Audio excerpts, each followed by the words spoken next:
Bon, mes chers collègues, donc le sujet qui m'est donné aujourd'hui, c'est de vous parler de la chirurgie du genou sous ALR périphérique seul. Alors, est-ce que c'est possible? Ben, oui, c'est possible. Sinon, je serais peut-être pas là. Enfin, le sujet n'aurait peut-être pas été posé. C'est possible pour la chirurgie simple du genou, que ce soit l'arthroscopie, ligamentoplastie de genou ou transfert de la tubérosité tibiale antérieure, et j'en oublie probablement. C'est également possible pour de la chirurgie plus complexe, comme les ostéotomies de valgisation, les prothèses unicompartimentales, la prothèse totale de genou, les amputations et puis probablement plein d'autres chirurgies du membre inférieur. Alors moi j'ai choisi de vous présenter quelques particularités anatomiques qu'il faut connaître pour faire cette chirurgie sous ALR pure, les particularités de cette anesthésie loco-régionale, son intérêt, et puis il faudra quand même discuter des limites. Et pourquoi discuter des limites? La littérature est très très pauvre sur l'anesthésie de la chirurgie du genou sous ALR pur. Vous avez plein de littérature sur les blocs à réaliser pour la chirurgie du genou, mais la chirurgie sous ALR périphérique pure, il y a très peu de littérature. Et il va falloir parler des limites parce que on retrouve des case reports sur des patients ASA 4 pour une prothèse totale de genou que l'on fait sous quadribloc plus sédation et on dit ça s'est bien passé, tout va bien. Et probablement vous allez voir à la fin du topo que le quadribloc, donc l'anesthésie loco-régionale seule, n'est probablement pas la solution pour des patients aussi compliqués. Alors l'anatomie. L'anatomie, elle est relativement simple au niveau du genou. Le genou est innervé à la fois par le plexus lombaire pour ce qui est du nerf fémoral, du nerf obturateur et du nerf cutané fémoral latéral, et du plexus sacré pour ce qui est du nerf sciatique et du nerf cutané fémoral postérieur. Alors, cette anatomie du genou est simple. Le genou, il est innervé en gros par trois nerfs. Le fémoral en rose, là, vous l'avez sur la face, en gros, la face antérieure du genou. Le sciatique sur la face postérieure et l'obturateur sur la face interne. Et l'obturateur fait également l'innervation des muscles adducteurs de la cuisse. Mais quand on fait de l'anesthésie, il faut endormir la peau également. On ne peut pas juste endormir les muscles, les tendons et l'articulation. Et la peau, vous avez deux zones. Une zone ici, là, sur la face latérale de la cuisse, qui est le nerf cutané latéral fémoral, qu'il va falloir anesthésier. Et puis vous avez un autre nerf ici en jaune qui innerve la peau de la partie inférieure de la fesse jusqu'au niveau du creux poplité et qui est le nerf cutané fémoral postérieur. Et donc si vous voulez faire de l'anesthésie sous bloc périphérique, il va falloir prendre en compte ces deux nerfs également. Alors, le nerf cutané fémoral latéral, je ne suis pas revenu sur le fémoral, l'obturateur et le sciatique, que tout le monde sait faire. Mais le nerf cutané fémoral latéral, vous voyez, il va apparaître ici, latéralement au sartorius. Vous avez le sartorius ici, juste en dessous de la crête iliaque, et vous avez le nerf cutané fémoral qui va être juste au-dessus du sartorius, dans l'espace sous-cutané. Il est parfois divisé en deux, et donc son anesthésie est relativement simple, mais il ne faut pas oublier de le faire. Et puis, surtout, il y a le nerf cutané postérieur de la cuisse. Alors, le nerf cutané fémoral postérieur, c'est un nerf qui dépend du plexus sacré, mais qui n'est pas une branche du nerf sciatique. C'est un nerf qui est indépendant. Et il va cheminer avec le nerf sciatique. Regardez, je vous ai enlevé là le gluteus maximus. Le nerf va cheminer avec le nerf sciatique dans l'espace transglutéal, parasacré et transglutéal, et il va s'en séparer à l'étage sous-glutéal pour devenir sous-cutané, pour venir faire l'innervation de la peau. Alors, donc, quand vous avez ici l'image en bas, là, vous avez un bloc, enfin, vous avez l'image d'un sciatique en sous-glutéal, donc vous avez le nerf sciatique, là, vous avez le tendon du biceps fémoral, et vous avez le nerf cutané fémoral qui est en train de se séparer. Et quand vous êtes à l'espace transglutéal, vous avez le nerf sciatique ici, vous avez le cutané postérieur qui est juste à côté dans la même zone. La deuxième chose qu'il faut comprendre, c'est que le nerf sciatique, il va donner, au fur et à mesure où on va descendre, un certain nombre de collatérales.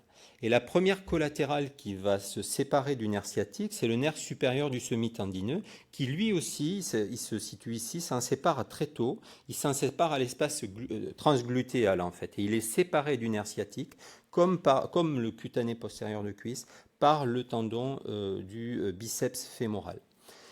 Et c'est un nerf qui est important parce que le muscle semi-tendineux, c'est le muscle qui est utilisé par les chirurgiens quand ils font le prélèvement pour le DIDT. Donc vous voyez qu'au total, quand vous voulez faire cette chirurgie sous bloc nerveux périphérique, il va vous falloir associer un bloc du nerf fémoral, un bloc du nerf obturateur, un bloc du nerf cutané fémoral latéral et un bloc du nerf sciatique très proximal, je dirais transglutéal, pour pouvoir avoir l'ensemble des collatérales du nerf sciatique, plus le nerf cutané fémoral postérieur. Maintenant, les particularités de cette anesthésie loco-régionale périphérique. Vous avez vu qu'il va falloir faire quatre blocs. Alors, dans les particularités, moi, je vais traiter les anesthésiques locaux, la technique, et puis l'organisation. Alors, la technique, on a en France le choix entre un anesthésique local court, la lidocaïne, des anesthésiques locaux longs, l'évobupivacaïne, ropivacaïne, et puis un intermédiaire, la mépivacaïne. Et donc vous allez faire votre choix en fonction du profil algique de la chirurgie que vous allez prendre en charge. Vous savez qu'avec l'avènement de l'échographie, il y a eu un grand nombre de littératures qui s'est intéressée à la concentration minimale efficace pour avoir un bloc chirurgical. En fait, avant l'échographie, on utilisait de gros volumes de médicaments concentrés pour pouvoir avoir des blocs qui marchent. Et quand on s'est mis à faire de l'échographie, on a vu qu'on diffusait à proximité du nerf et donc on a pu descendre les concentrations. Et donc, beaucoup d'auteurs se sont intéressés à ça. Je vous présente cette étude sur la ropivacaïne, sur un bloc du nerf sciatique au niveau poplité, là. Et vous voyez que pour réussir 90% de bloc chirurgical sur le nerf sciatique avec de la ropivacaïne 0,375, il faut 9 ml d'anesthésique locaux. Qui, ici, fait un bloc avec 9 ml d'anesthésique locale ? Pas moi en tout cas, parce que ce sont des études pour voir quel est le volume minimal. Quand on regarde la vraie vie, là vous avez une étude descriptive de 9 patients qui ont eu des plaies par balle au niveau du membre inférieur et ils les ont opérés plusieurs fois. Et ils les ont opérés sur l'équivalent d'un quadribloc. Ils faisaient un bloc supra-inguinal qui est censé faire le fémoral, le cutané latéral et l'obturateur, plus ils faisaient un sciatique et un cutané fémoral postérieur. Et vous voyez que les volumes injectés, ils sont plutôt autour de 50 millilitres pour faire un quadribloc. Okay ? Donc il va falloir qu'on ait suffisamment de volume pour réussir cette anesthésie loco-régionale. Et en même temps qu'il y a eu la littérature sur les volumes, il y a eu la littérature sur la concentration. On s'est dit, on utilise des médicaments beaucoup trop concentrés, on peut baisser. Et là, vous avez Taha qui a fait pas mal d'études là-dessus et qui a montré que là c'est un bloc du nerf fémoral, mais pour réussir 90% d'un bloc chirurgical fémoral, il faut de la ropivacaïne 0,167%. Qui dans la salle utilise de la ropivacaïne 0,167%? Personne. Enfin, je pense, personne. Donc en fait, il faut essayer de trouver un juste milieu entre le volume adéquat et la concentration qui est suffisamment basse parce que c'est mieux, on est moins neurotoxique, mais suffisante pour pouvoir avoir une réussite de ces blocs. Donc la lidocaïne à 1% c'est chirurgical, la mépivacaïne 0,6% c'est chirurgical, donc ça nous donne pas mal de volume, et puis la ropivacaïne 0,375 par exemple c'est chirurgical et ça nous permet d'avoir suffisamment de volume. Pourquoi je dis ça? Parce qu'il y a une vraie relation entre le volume et la concentration. Vous allez devoir utiliser à peu près 50 ml d'anesthésique locale pour faire votre volume. Donc vous allez pouvoir diluer vos anesthésiques locaux qui vont vous donner le volume suffisant pour avoir la quantité d'anesthésique locale pour réussir votre bloc. Mais il existe une relation entre le volume, la concentration et la durée. Ici, vous avez une étude sur le bloc axillaire. On va juste regarder le groupe B et le groupe C. Ils font du bloc axillaire avec de la mépivacaïne, 30 ml de mépivacaïne. Dans le groupe B, c'est de la mépivacaïne 1%, dans le groupe C, de la 1,5%. Eh bien, le groupe C a une analgésie de bien plus longue durée d'action que le groupe B. Pourquoi? Parce que c'est la quantité d'anesthésie, la posologie de médicaments qu'on met au contact du nerf qui va faire à la durée du bloc. Okay. Et je vous dis qu'il y a très peu de littérature sur ces blocs chirurgicaux pour la chirurgie du genou. Il y a une méta-analyse, 8 études, vous voyez, 300 patients sur la ligamentoplastie du genou, avec des études, des choses qui sont très, très, très hétérogènes. Certains mettent très, très peu de volume, certains en mettent beaucoup dans chaque nerf, sur chaque nerf, certains mettent des concentrations très diluées, d'autres des concentrations élevées. Et on voit que, en fait, eh bien, quand on a peu de volume et peu de concentration, ben, on a des échecs. Hein. On a certaines études qui ont jusqu'à 28% d'échecs partiels, hein, c'est-à-dire de sédation complémentaire avec du fentanyl. Voilà. Donc si un patient sur 3 ça ne marche pas, c'est qu'il y a quand même un problème, et jusqu'à 10% dans 2 études de conversion à l'anesthésie générale. Donc en fait, pour revenir sur le volume, la concentration, il vous faut prendre l'anesthésique locale adaptée que vous souhaitez en fonction de la durée de l'analgésie que vous souhaitez. Il vous faut un volume suffisant, je ne vais pas vous dire lequel volume, il faut un volume suffisant. Il vous faut une faible concentration, mais elle aussi suffisante. À vous de faire le rapport entre le volume et la concentration pour pouvoir réussir votre bloc. Et donc, je répète, c'est la posologie d'anesthésique locale injectée au contact du nerf qui fait la durée du bloc. Maintenant, l'organisation. Un quadribloc, nous, on est une équipe rodée à ça, puisqu'on fait ça toutes nos chirurgies du genou sont comme ça. Et bien, même dans une équipe rodée, qui a une salle de pré-induction avec 8 box équipées, qui a 5 équivalents temps plein qui s'occupent de préparer les patients, et bien, ça demande du temps. Il faut 15 à 20 minutes pour une équipe rompue à la technique pour réaliser ce quadribloc. Et au-delà de ça, il faut un délai d'installation suffisant avant que le patient puisse aller en salle. Il faut entre 20 et 30 minutes pour que le patient ait un bloc chirurgical pour pouvoir être transféré en salle. Donc il faut de l'organisation. Alors quel est l'intérêt finalement de faire cette chirurgie sous ALR pure? Eh bien il y a un intérêt analgésique évident et puis il y a de la fluidité dans le parcours patient. Alors sur l'analgésie, on a fait, nous, dans notre centre, une étude en 2022 sur la prothèse de genou. On avait fait 2 groupes, un groupe avec des blocs proximaux, donc fémoral obturateur sciatique, et puis des blocs distaux, triangle fémoral, obturateur et IPAC. Et qu'est-ce qu'on voit dans le groupe bloc proximal? On voit que le groupe bloc proximal, les EVA sont très faibles et la consommation de morphine est surtout assez ridicule pour de la prothèse de genou puisqu'on est à 30 mg équivalent morphine sur 48 heures. Donc on a des niveaux d'analgésie qui sont très élevés pour ce type de technique. La fluidité du parcours. Ben, la fluidité du parcours, elle est évidente parce qu'il va y avoir une reprise immédiate de l'alimentation. Il va y avoir une épargne morphinique, vous venez de le voir sur la prothèse de genou. On va parfois faire du bypass de la SSPI, alors pas pour les prothèses de genou, bien entendu, mais les arthroscopies de genou, les ligamentoplasties de genou, les TTA, il peut y avoir des bypass de la salle de réveil. C'est green, l'anesthésie loco-régionale, hein, c'est quand même plus, bon, c'est quelque chose qui est un peu à la mode, mais l'anesthésie loco-régionale est plus green que l'anesthésie générale. Le problème, c'est la reprise de la marche, la fluidité du parcours. Okay. Alors, la reprise de la marche, eh bien, tous les patients n'ont pas de problème à béquiller. Quand on fait de la chirurgie du genou, la ligamentoplastie de genou, le jeune qui a une ligamentoplastie de genou, qui a une arthroscopie de genou, béquiller, il sait béquiller. Donc ça, il va falloir que vous l'évaluiez en préopératoire, l'évaluation de la capacité à béquiller pour pouvoir maintenir un parcours fluide.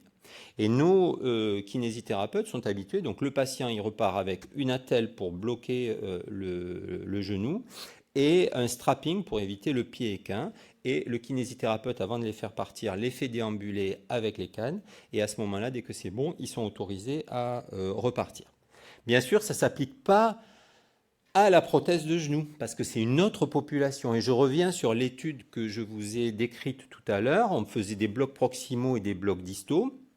Eh bien, on voit que dans le groupe bloc distal, il y a 60% de patients qui sont capables de marcher à J0. Et dans le bloc proximal, il y a 2%. Donc en clair, ils ne marchent pas à J0. Par contre, à J1, on a 91% des patients, et là, ça n'est plus significatif entre bloc proximal et bloc distal, on a 91% de patients qui sont capables de marcher. Donc les blocs proximaux de longue durée d'action, le patient ne pourra pas marcher à J0, il pourra marcher à J1. Par contre, regardez, même dans les blocs proximaux, on a plus de 60% de patients qui sont mis debout, qui sont aptes à se lever spontanément tout seuls, donc ils sont tous au fauteuil. Ce n'est pas parce qu'ils ne marchent pas qu'ils sont alités. Et puis, je voudrais quand même faire une petite... Il y a la mode de la marche immédiate, il faut que tout le monde marche vite, vite, vite. Et puis j'ai regardé, vous savez, il y a un site, ça s'appelle Visushir, c'est les données PMSI. Et en 2024, c'est pas il y a longtemps, en 2024, en France, il y avait 120 000 prothèses totales de genoux. La durée moyenne de séjour est de 4,33 jours. Donc moi, je veux bien qu'on fasse tout pour marcher à J0, mais on les hospitalise 4,33 jours. Hein. Donc il faut peut-être revenir un petit peu sur des choses. Voilà. C'est important qu'ils soient mobilisés très tôt. Est-ce que c'est important qu'ils marchent à J0? Je ne suis pas sûr. Les limites maintenant. Alors les limites, il y a le risque d'échec. Vous avez vu que c'est 4 blocs et parfois des blocs qui ne sont pas simples. L'obésité, ça peut être un vrai problème. Ça peut être un vrai challenge, spécialement sur le nerf sciatique. Donc il faut s'habituer à réaliser ces blocs. Il faut parfois avoir des sondes abdominales. Ça, c'est une des limites. Il y a la difficulté de mobilisation. Il y a un patient, il va devoir être à un moment donné en décubitus ventral et à un moment donné en décubitus dorsal pour réaliser le quadribloc. Attention aux, entre guillemets, petits poids.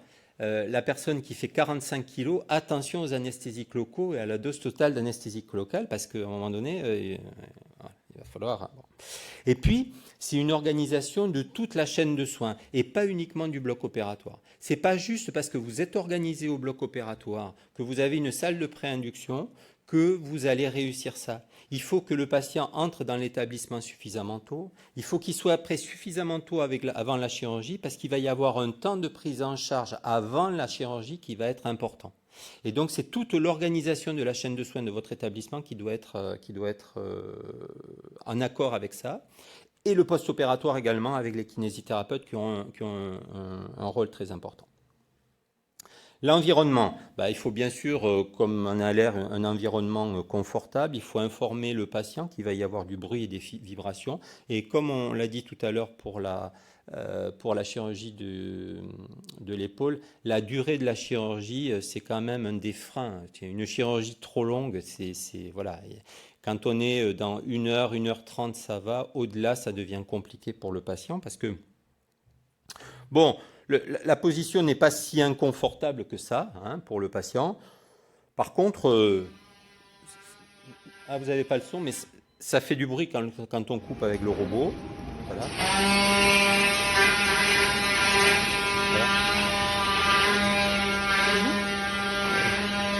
Voilà, a été sédaté avec de la dexmédetomidine, donc c'est quand même un produit qui est intéressant pour ça. Mais même avec un casque anti-bruit, ils l'entendent quand même. Et les vibrations, pour l'avoir vécu, alors j'ai pas une prothèse de genou, mais une ligamentoplastie, les vibrations de la table, on les perçoit quand même.